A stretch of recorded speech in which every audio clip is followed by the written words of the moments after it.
নবী সাল্লাল্লাহু আলাইহি ওয়াসাল্লাম বলেছেন যে আল্লাহ পাক যখন থেকে এই পৃথিবী সৃষ্টি করেছেন তখন থেকে নিয়ে কিয়ামত পর্যন্ত পৃথিবীর সবচেয়ে বড় ফিতনা, সবচেয়ে বড় বিপর্যয়, ফাসাদ এবং পরীক্ষার নাম হচ্ছে মাসিহুদ দাজ্জালের ফিতনা। কার ফিতনা?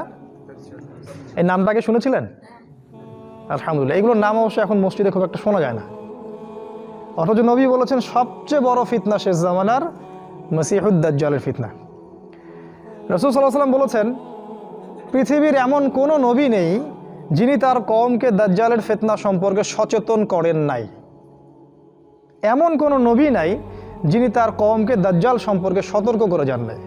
উদাহরণ দিতে গিয়ে রাসূল সাল্লাল্লাহু আলাইহি ওয়াসাল্লাম বলেছেন নূহ আলাইহিস সালাম পর্যন্ত তার কওমকে দাজ্জাল সম্পর্কে সতর্ক করেছিলেন। আমিও তোমাদেরকে সচেতন করছি, কিন্তু আমি তোমাদেরকে একটা কথা অতিরিক্ত বলতে চাই যেটা অন্য কোনো নবী বলেননি। সেটা হচ্ছে মাসিহুদ দাজ্জাল হবে এক চোখে অন্ধ, কিন্তু তোমাদের রব আল্লাহ তিনি অন্ধ নন। ব্যাস এতটুকুই।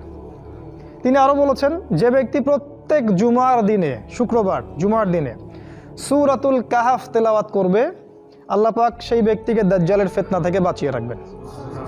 তিনি বলেছেন যদি প্রথম 10টা আয়াতও মুখস্থ করে সূরা কাহাফের অথবা শেষ 10টা আয়াত, আল্লাহ পাক তাকে দাজ্জালের ফিতনা থেকে নিরাপদ রাখবেন ইনশাআল্লাহ।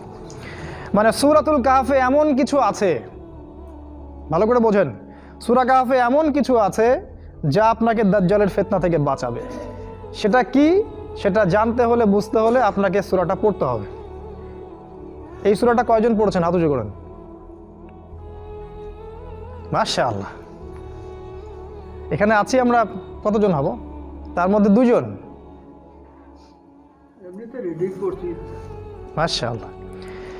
এই সূরার মধ্যে এমন কিছু আছে যেটা আপনাকে দাজ্জালের ফিতনা থেকে বাঁচাবে। আমার একটা সাজেশন হচ্ছে কোরআনের অর্থ বোঝেন আর নাই বোঝেন, প্রতিটা দিন মিনিমাম আধা ঘন্টা থেকে 1 ঘন্টা কোরআন তেলাওয়াত করবেন। অর্থ বোঝেন আর নাই বোঝেন। আর যাদের শক্তি সামর্থ্য আছে অবশ্যই আপনার অর্থ বোঝার চেষ্টা করবেন। যাদের সামর্থ্য নাই, যেমন চাচা বললেন আমি রিডিং পড়ি, বয়সের একটা ব্যাপার আছে, আপনার সেই সুযোগ আছে। আপনি সারা জীবনে অনার্স করলেন, মাস্টার্স করলেন, এদিকে এসএসসি ইন্টার করলেন, বিবিএ এমবিএ করছেন, ডক্টরেট করছেন, কেমব্রিজ অক্সফোর্ড হার্ভার্ডে পড়াশোনা করছেন, আর একটা সূরা অর্থ জানতে পারেন না, তাহলে কোরআনকে আপনি মূল্যায়ন করেননি।